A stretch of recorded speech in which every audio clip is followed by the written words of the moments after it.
또 그들에게 이르시되 사람이 등불을 가져오는 것은 말 아래에나 평상 아래에 두려 함이냐 등경 위에 두려 함이 아니냐. 드러내려 하지 않고는 숨긴 것이 없고 나타내려 하지 않고는 감추인 것이 없느니라. 들을 귀 있는 자는 들으라. 또 이르시되 너희가 무엇을 듣는가 스스로 삼가라. 너희의 헤아리는 그 헤아림으로 너희가 헤아림을 받을 것이며 더 받으리니 있는 자는 받을 것이요 없는 자는 그 있는 것까지도 빼앗기리라. 우리 옆에 분에게 이렇게 말해보겠습니다. 예수님의 이름으로 살아갑시다. 이 지구 위에서 살아가는 사람들의 모습은 다양합니다만 그러나 저와 여러분은 예수님의 이름으로 살기로 결심한 줄로 믿습니다. 예수님의 이름에 권세가 있습니다. 예수님의 이름에 권능이 있습니다. 그 예수님의 이름 앞에 모이시고 그 예수님의 이름으로 사셔서 정말 하나님의 그 권세가 여러분의 권세로 쓰임 받으실 수 있기를 예수님의 이름으로 축원합니다.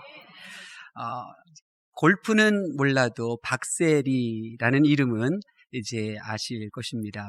2주 전인가요? 은퇴를 했는데요. 1988년 미국 LPGA 경기 중에 하나인 US 오픈 대회에서 우승을 했죠. 그 양말을 벗고 물속에 들어가서 샷을 날리고 우승을 차지했습니다. 그리고 나서 한번 마트에 갔더니만 그 파를 팔고 있는데 파 앞에 명찰을 붙여놨는데 뭐라고 붙여놨느냐면 박세리 언더 파 이렇게 붙여놨더라고요. 벌써 다 팔리고 이제 없어요. 참 재미있죠. 성경에도 참 재미있는 말씀이 많이 있지만은 이 오늘 본문 이 짧은 말씀도 참 재미있어요. 왜냐하면 과거와 현재와 미래가 공존하는 그 말씀이거든요. 과거에 실패된 삶, 미래에 역시 멸망의 삶을 걸어가는 이가 지금 현재 그 미래를 바꿀 수 있는 그 계기를 만들어주는 말씀이 바로 오늘 본문이거든요. 참 재미있고 그렇습니다. 오늘 본문은 보게 되면 예수님께서 등불과 말에 대해서 이렇게 말씀하시는데 이것을 이해하시려면 이스라엘 집 구조를 여러분이 이해를 하셔야 돼요. 이스라엘 사람들의 집은 대부분 대문이 하나였고요. 그리고 창문 조그마한 것 2개가 있는데 거기는 나무로 만들어져 있는 덧창이 있었어요. 그러니 집안은 항상 어두웠죠. 겨울은 더 어두웠어요. 그래서 낮에도 대부분 등불을 켜놓고 있는 사람들이 많았어요.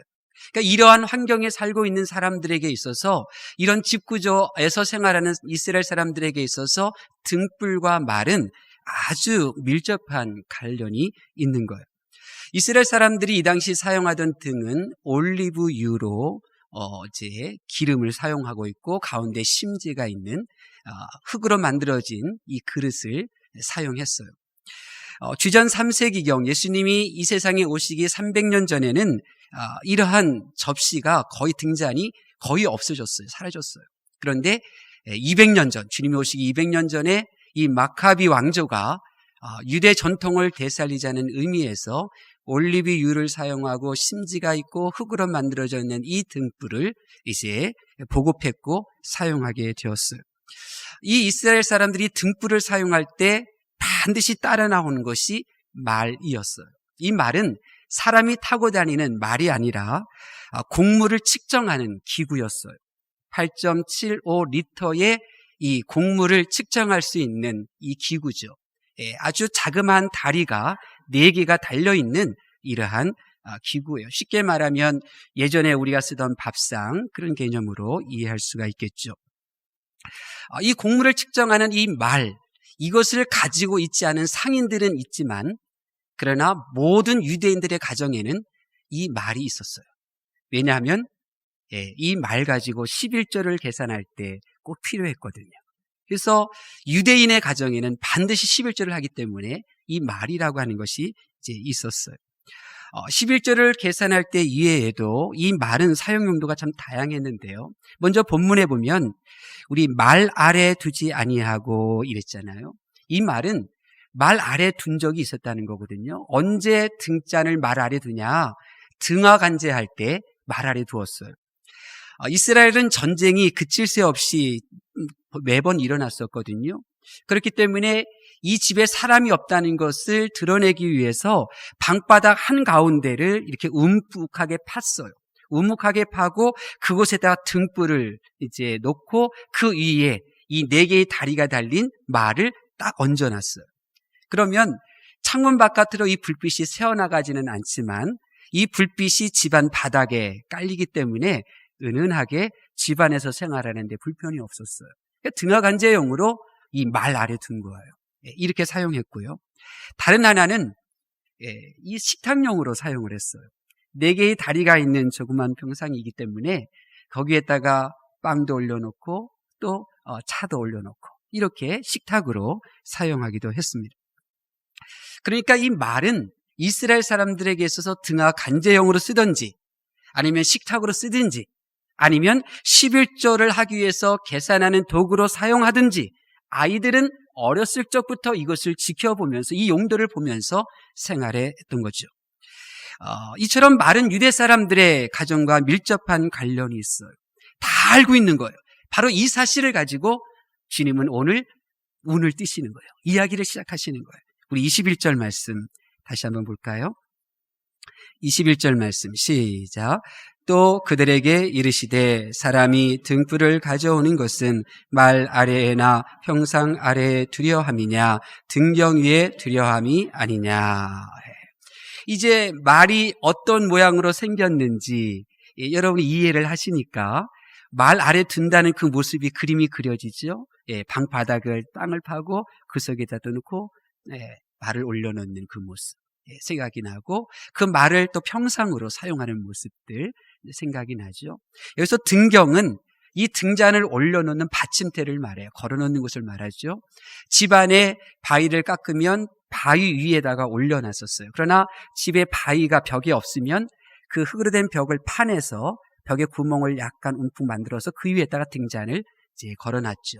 분명한 것은 집안을 환히 비출 수 있는 곳에 이 등잔을 놓는다. 이렇게 말씀하셨어요. 여러분, 이 이야기는 이 이스라엘 사람들은 다 아는 이야기예요. 어린아이들조차 다 아는 이야기예요. 모든 사람들이 다 알고 있는 하나마나한 이야기부터 예수님께서 시작하셨어요.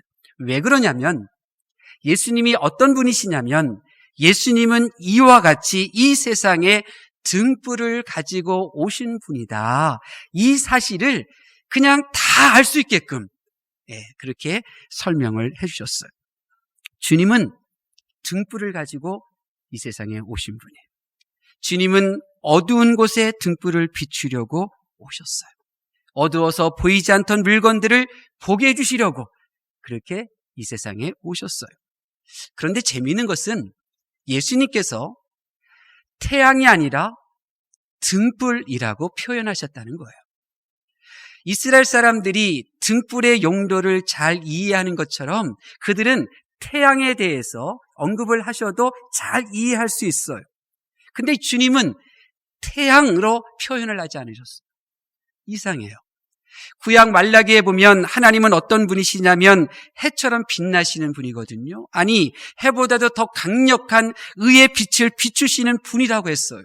그러면 하나님이신 주님은 당연히 지구 구석구석은 물론이고 깊은 바닷속과 높은 산과 그리고 그 깊은 계곡뿐 아니라 작은 풀잎이 드리워져 있는 그 그늘도 비추시는 그 강력한 빛이시라고 표현할 만도 한데 주님은 등불이라고 표현을 하셨어요. 왜 그러셨을까? 우리 22절 말씀 볼까요? 22절 말씀 보겠습니다. 시작. 드러내려 하지 않고는 숨긴 것이 없고 나타내려 하지 않고는 감추인 것이 없느니라. 아멘. 주님이 등불이라고 하는 표현을 사용하신 것은 이 지구 사물들을 비추려고 하는 의도보다는 그 죄를 감추려고 하는 의도가 있는 사람들, 그리고 그 자기의 죄를 감출 수 있는 힘과 능력이 있는 사람들, 그들을 향한 빛이라는 사실을 은연중에 드러나기 위해서 이렇게 표현하신 거예요. 그러니까 주님께서는 이 등불이라고 표현하신 이유가 뭐냐면 그 등불이 비추시는 그 장소를 부각시키기 위하여 이렇게 표현하신 거예요. 사람들은요, 자기 집 안에서 물건을 보려고 등불을 밝히잖아요. 마찬가지로 예수님께서는 그 등불로 집을 비추시는데 그 집이 건물로 된 집이냐? 아니라는 거예요. 그 죄를 감출 수 있는 의도와 힘이 있는 육체라고 하는 이 집, 이 육체라고 하는 집 안에 숨겨놓았던 그 죄를 드러내시겠다고 하는 의도에서 등불이라고 표현하신 거예요. 그리고 우리는 생각합니다. 빛이신 주님께서 등불을 들고 밝히 비추시는 곳이 이 어두운 세상이라고 생각합니다. 우리는 생각합니다. 주께서 등불을 밝히 비추시는 것은 내가 아는 그 나쁜 사람, 나를 억울하게 하고 나를 슬프게 하고 나를 힘들게 하는 그 나쁜 사람이라고 말합니다. 그런데 그렇지 않습니다.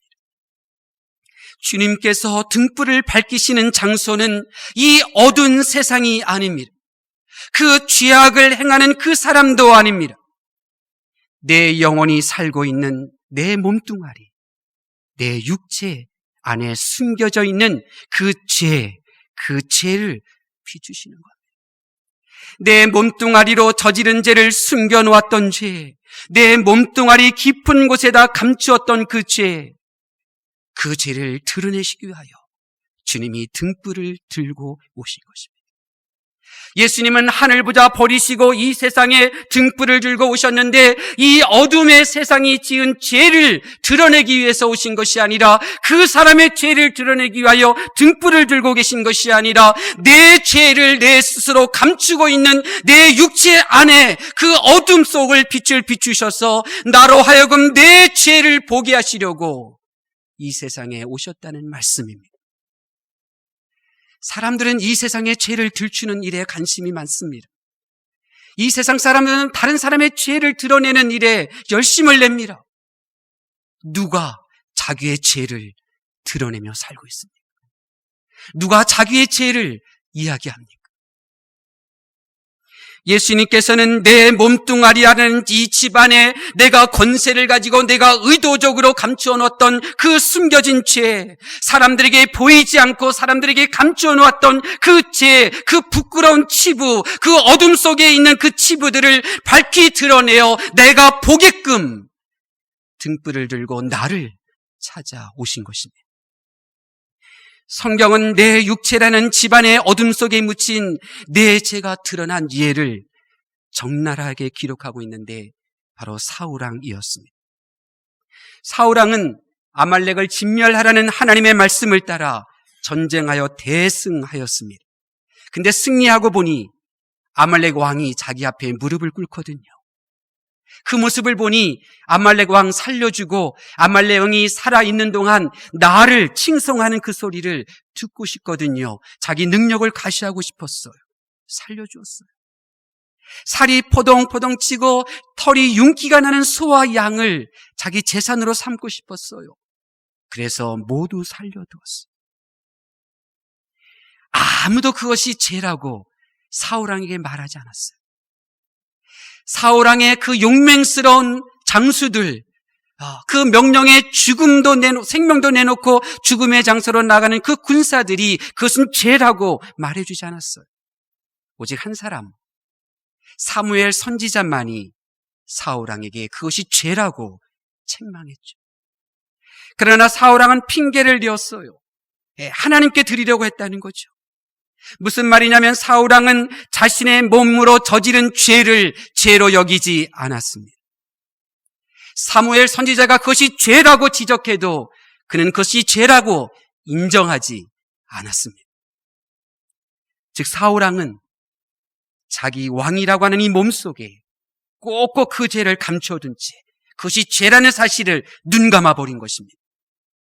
그리고 신하들도 그것이 죄라고 말하지 않았고 백성들도 사울왕이 감추려온 그 죄를 드러내려고 하지도 않았습니다. 그런데 어느 날 하나님께서는 시골에서 이름 없이 살아가던 한 점쟁이였던 여인을 통하여 사울왕의 죄를 드러내셨죠. 죄는 받는 복을 누리게 하지 못하는데 사울왕 너는 죄 무서운 줄 모르고 죄를 저질러서 하나님께 너에게 주었던 이 왕의 권세를 다윗에게 넘겨주게 되었다. 죄는 사망이라는 죄값을 요구하는데 너는 죄 무서운 줄 모르고 죄를 짓고 이제 너는 이 전투에서 죽게 되었다. 사울왕이란 타이틀에 묻혀있던 그 죄가 한 여인에 의하여 드러나자 성경에 보니까 사울왕은 그 자리에 엎어졌습니다.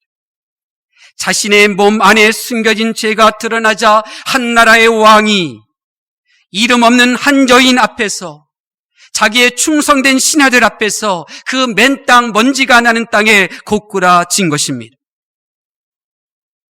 이 사울왕의 이야기는 사울왕의 이야기가 아닙니다. 그를 통하여 우리 이야기를 하고 계신 것입니다.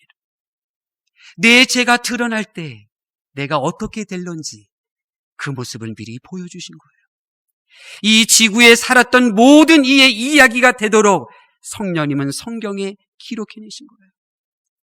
주님이 등불을 가지고 오셔서 밝히시면 거기에는 어떤 것도 감추어진 것이 없고 모두 밝혀지게 될 것입니다. 그곳에는 어떤 비밀도 없고 모든 것은 주님이 들고 계신 등불 가운데 드러나게 될 것입니다. 저는 성경을 통해 알고 있습니다. 주님이 등불을 들고 바로 나를 찾아오심으로 내가 저지른 죄, 내가 몸뚱아리 속에 의도적으로 감추었던 내 죄, 내가 드러나지 않기를 바라던 그 죄가 드러나게 될 것입니다. 주님의 손에 들려진 그 등불은 내 죄를 감춘 어둠을 쫓아냅니다. 그래서 태어나서 지금까지 어둠 가운데 행했던 모든 나의 죄악들을 내가 보게 할 것입니다. 말씀의 빛을 외면하고 깊이 감추어뒀던 죄, 말씀은 죄라고 하지만 나는 죄라고 여기지 않았던 그 모든 죄들이 이제 내 눈에 보여지게 될 것입니다. 내 죄가 드러날 때 우리는 감히 얼굴을 들 수 없으며 서 있을 수도 없습니다. 사울왕이 그러했던 것처럼 나도 땅바닥에 엎드러지게 될 것입니다. 왠 줄 아십니까? 죄의 무게는 내 인생을 이 먼지 바닥에 짓누를 만큼 무겁기 때문에 그렇습니다. 이 죄의 대가인 사망은 나로 하여금 생명 있는 움직임을 허락하지 않기 때문에 나는 꼬꾸라질 수밖에 없는 것입니다. 그렇다면 세상에 등불을 들고 나를 찾아오신 주님이 내게 원하신 것이 이것일까요? 내 몸뚱아리 속에 깊이 감추어뒀던 죄를 드러내실 때 그 죄의 값이 사망이며 사망의 무게에 찌부러져서 고꾸라진 내 모습, 그 죄로 인하여 힘들어하는 내 모습을 보기 위하여 주님이 등불을 들고 나를 찾아오신 것일까요? 그렇지 않습니다. 절대로 아닙니다. 주님은 나를 수치스럽게 하고 사망으로 이끄는 그 죄와 내가 하나였음을 깨닫고 고통스러워하는 날 위하여 등불을 들고 계시던 그 손에 못을 박으셨습니다.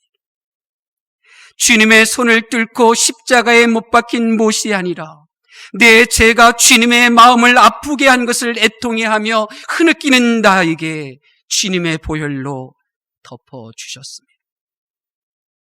주님은 하늘 보자 버리시고 등불을 들고 이 세상에 오셨어요. 이 세상에 살아있는 사람은 오직 한 사람, 이 지구상에 존재하는 사람은 오직 한 사람인 양 나를 찾아오셔서 내가 의도적으로 감춰주었던 그 죄를 드러내시고 그 죄를 보게 하시고 그리고 내 죄를 보고 애통해하고 절망하는 나를 위하여 십자가에 대신 달려 죽으신 것입니다. 그래서 어떻게 하시라고요? 육체의 몸을 입고 세상에서 살던 내가 거룩한 하나님의 보좌 앞에 설 때에 감추어뒀던 죄, 내가 외면했던 그 죄가 드러나서 하나님의 보좌 앞에서 꼬꾸라지는 일이 없도록 지금 이 세상에 오셔서 내게 은혜를 베풀어 주신 것입니다. 잠언 12장 14절 말씀처럼 하나님께서는 이 지구상에 존재했던 모든 사람들의 행위와 모든 은밀한 일을 선악간에 심판하실 것입니다. 하나님의 거룩한 보좌 앞에서 내 죄가 드러나면 그 인생이 스스로 자원하여 가는 곳은 지옥밖에 없는 것입니다. 하나님은 이것을 원치 않으셨습니다. 한 사람도 멸망당하기를 원치 않으셨습니다. 한 사람도 하나님의 보좌 앞에서 감추어뒀던 그 죄가 드러나기를 원하지 않으셨습니다. 그래서 하나님의 아들 독생자 예수 그리스도를 이 세상에 보내주신 것입니다. 예수님께서는 하나님의 보좌 앞에서 숨겨두었던 내 죄가 드러나지 않도록 바로 지금 내가 살아있는 나를 찾아오시고 내 죄를 보여주고 계시는 것입니다. 우리 부학교회는 오직 예수님이죠. 말씀 중심, 예수님 중심입니다. 왜 그럴까요? 지난주 금요 기도회 시간에 항상 우리 김진규 집사님이 이제 찬양 인도를 하셔요. 직장에서 7시 반 정도 끝나면 1시간 정도 이 혜성이와 하늘이 데리고 그 직장에 머물다가 이제 이 금요 심야 기도의 시간에 맞춰서 와요. 이 보통 헌신이 아니잖아요. 그래서 그런지 제가 은혜를 많이 받아요. 찬양 인도하고 기도 인도하면서. 특별히 이번 주에는 제가 처음 듣는 산수 복음 성가곡을 소개하시더라고요. 낙엽처럼 살아온 이라는 거예요. 그래서 얼른 핸드폰 열어서 이제 녹음을 했어요. 그래서 가사를 다시 들었는데 이런 내용이더라고요. 3절인데 제가 이제 가사만 읊어드리면 이런 거예요. 낙엽처럼 살아온 내 모습이 부끄럽고 탕자처럼 살아온 내 모습이 부끄럽고 잡초처럼 살아온 내 모습이 부끄러워 나의 모습 감추려고 어두운 길 걸었대요. 그런데 교만으로 물든 이 몸 내 뜻대로 살다가 지쳐서 넘어졌대요. 욕심으로 물든 이 몸 세상 유혹 쫓다가 세상 사람 멸시천대 받으며 힘들어했대요. 죄악으로 얼룩진 몸 방황하며 살다가 병들어 상해 견디다 못해 쓰러졌대요. 그런데 주님이 피 묻은 손으로 나를 잡아주셨다는 거예요. 이게 그 가사의 내용이에요.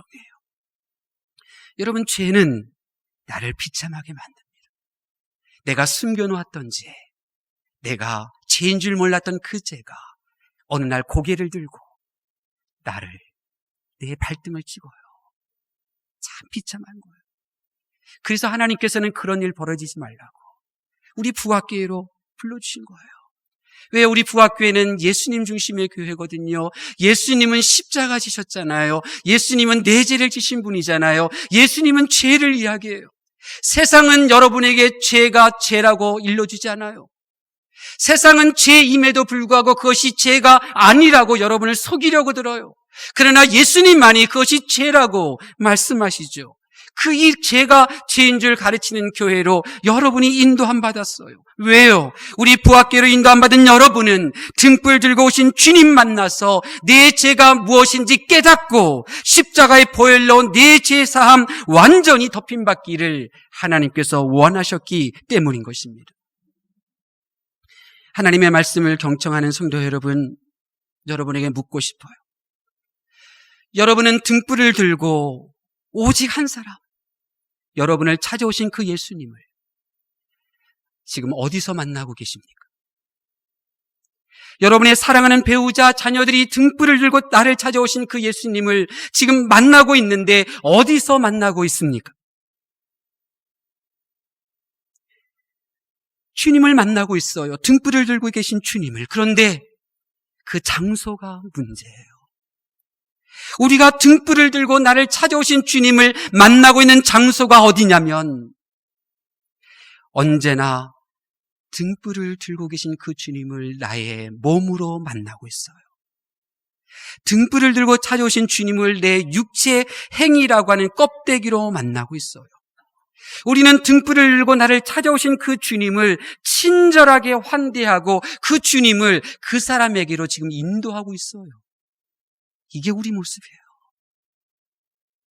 그래서 나는 괜찮은 신앙인이라고 착각하고 지내고 있는 거예요. 그래서 저 사람은 저렇게 신앙생활을 하면 안 된다고 판단하고 비난하는 거예요. 그러니 내게 제사함에 그 기쁨이 없는 거예요. 복 중의 복은요, 건강, 성공, 그것은 다 부차적인 거예요. 정말 그 모든 것들이 없어도 정말 하나님 한 분만으로 기뻐할 수 있는 그 복이 뭐냐면 내 죄가 사함받았다는 그 복이에요. 근데 그 감격이 없어요. 그렇게 살아가는 거예요. 우리는 등불을 들고 나를 찾아오신 주님을 제대로 된 장소에서 만나야 되는데 그러지를 못한 거예요.